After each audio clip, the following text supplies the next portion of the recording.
I believe the Green Bay Packers will go 12-5 this year. They're going to win their division. They will be first in the NFC North. They will be the number 2 seed in the playoffs in the NFC. I'm very, very confident in the Packers this year. Now, I want to start by talking about their quarterback, Aaron Rodgers. It's been a long offseason, a lot of drama. I was a part of it, like a lot of, and I don't mean I was a part of it. I mean, I covered stuff and there was speculation. And the more I listened and did research, the more I went, man, I think it's two people that don't like each other, but that's not the end of the world. I don't think Aaron Rodgers likes the Packers GM, and I don't think the Packers GM likes Aaron Rodgers. Oh, well, right? Like, hey, the Packers GM doesn't play football for the Packers. Like, they got to work together a tiny bit. But I think Aaron's in a tough situation. He's handled it very well. He can't leave. And if he wants to play football this year, it's going to be in Green Bay. And so his attitude has really, really impressed me. Aaron has seemed to find a way to make the most of everything he has this year. It's like, hey, it's my last opportunity probably to play for the Packers. I'm going to enjoy it. I'm going to have fun every little way I can. And he's making the best of it. And I think that's very admirable. That's impressive. And I look at Aaron and I'm like, hey, if they do well this year, overcoming the crazy offseason it's been, I'm not going to be surprised, but I will be impressed. And the credit in my mind goes to Aaron Rodgers, who has done, I think, a lot of work to not say mean, defaming stuff and go out of his way to trash his organization. He said what he wants, but he hasn't said it in a negative way. And I very, very notably changed my tune on Aaron Rodgers because I got convinced. I realized, like, look, I think he's handling it in a good way. So I want to get that out of the way. This could be Aaron's final year in Green Bay. Maybe, in fact, probably not his final year in the NFL. But I just think, there are two people who are no longer part of the Green Bay Packers. It makes me think of next. One of them is All-Pro center Corey Linsley. So the Packers lost their center. It's a tough loss. He's replaced by Josh Myers, a rookie. And the Packers actually have two rookies on their offensive line, Josh Myers at center and right guard Royce Newman. That's a little bit discouraging early on. Like week 7, they play the Washington football team, a fantastic defensive line. And so if you're a Packers fan, you are praying so hard the way that good people in the Midwest do, that All-Pro left tackle David Bakhtiari is going to be back for that game. Because right now he's on the PUP list, which is the physically unable to perform list. He's injured. He's trying to recover. Because of the PUP list, the way it works out, at least the first 6 weeks. He might come back week 7. If you're a Packer fan, pray for that. That might be great. But right now, Green Bay had to move guard Elgton, a weird name, Elgton. Elgton Jenkins, a hard name to say. He's playing left tackle temporarily. And he'll be okay. But if you're a Packer fan, you're just praying that you get David Bakhtiari, your left tackle, back, an All-Pro in time before you play Washington. Now, another person who has gone from Green Bay, not Aaron Rodgers yet, but Mike Pettin, the defensive coordinator. The Packers fired Mike Pettin after last year. They brought in a new defensive coordinator, Joe Perry. And I don't know that this is going to be an upgrade yet. I have an open mind. It probably is. I don't think you make that move for no reason. There must have been something behind the scenes. But I look at what the Packers did last year in the NFC title game. They picked off Tom Brady 3 times. And if you ask me, that's a really good defensive performance. But I will say the Packers have gone to the NFC title game 2 years in a row, and they had to make some kind of change. It's not going to be the head coach. It's not going to be the quarterback.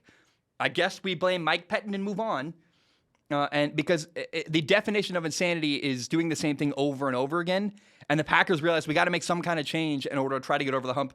I don't know that Mike Pettin being fired was the right move, but we will find out, and I have an open mind, and I'm curious to see how Joe Perry, the new defensive coordinator, does.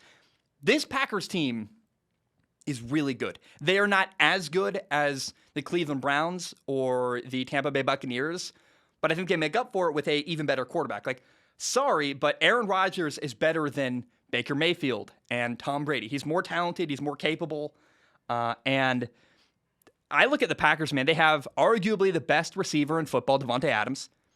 They have Marquez Valdes-Scantling, Allen Lazard, and a rookie, Amari Rodgers, at receiver. They also, by the way, brought in receiver Randall Cobb. Now, remember, the Packers GM, Brian Gutekunst, made a point to say, hey, I did not want this guy. Aaron Rodgers wanted this guy. So I say that now to remind you that if Randall Cobb has a great year and impacts either the locker room, because he may not have a great year statistically, but he might have a good year where he's impacting the locker room, helping the culture of the team. So if Randall Cobb has a good impact this year on the Packers, remember, the GM told us, hey, don't credit him. Give the credit to Aaron Rodgers. So I'm keeping track. That'll be fun and interesting. At Packers, they have, so what am I saying? At tight end, the Packers have Robert Tonyan, who's really good, had a breakout year last year. They gave running back Aaron Jones a new contract. They have second-year running back A.J. Dillon. He is built like a house. He is prepared to have a good year. On defense, the Packers have one of the best corners in the entire NFL, Jair Alexander. They have two safeties I like. Adrian Amos is really good. And then Darnell Savage is going into his third year right now. He had a good year last year. Like towards the end of the year, he got better and better and better. So Darnell Savage is awesome. Adrian Amos is awesome. Jair Alexander's phenomenal. Now, one of the weaknesses in Green Bay right now is the second corner spot. I don't know who it's going to be. Right now, it's Kevin King, who's often injured and plays very, very inconsistently. The hope is that the guy they drafted in the first round, Eric Stokes from Georgia, they drafted Eric Stokes in the first round, and the hope is that as the year goes on, he will emerge into the starting number 2 corner. So far, he's not the starter, but we'll see as the year goes on. That is probably the weakness of their team, is that they have a couple rookies on the offensive line. They have a bit of an unknown at the number 2 corner spot, which that's very little, but that's enough to say, well, hey, they're not quite as good as Cleveland, who is really deep and really, really good, or Tampa, who literally does not have a hole on their entire roster. But again, you're assuming Aaron Rodgers can make up for it with his immense talent. Remember, he's an NFL MVP, won last year. Now, edge rushers Preston Smith and Zadarius Smith need to bounce back. They had a down year last year. I do also wonder if 2019 first-round pick Rashawn Gary is going to get in the mix and make an impact this fall. Currently, and technically, he is behind Preston Smith on the depth chart. Keep your eye on that. Will a former first-round pick pan out Rashawn Gary and have an impact this year getting after opposing quarterbacks? Now, look, on paper, this team is really, really good.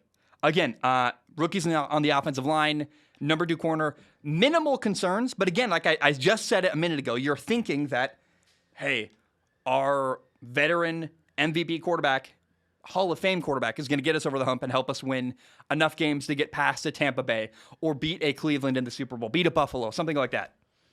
Now, you also have to wonder, can they get pressure on opposing quarterbacks? We'll find out. Those are kind of the weaknesses and the question marks of this team. There's not very many. This is a really complete, really good football team.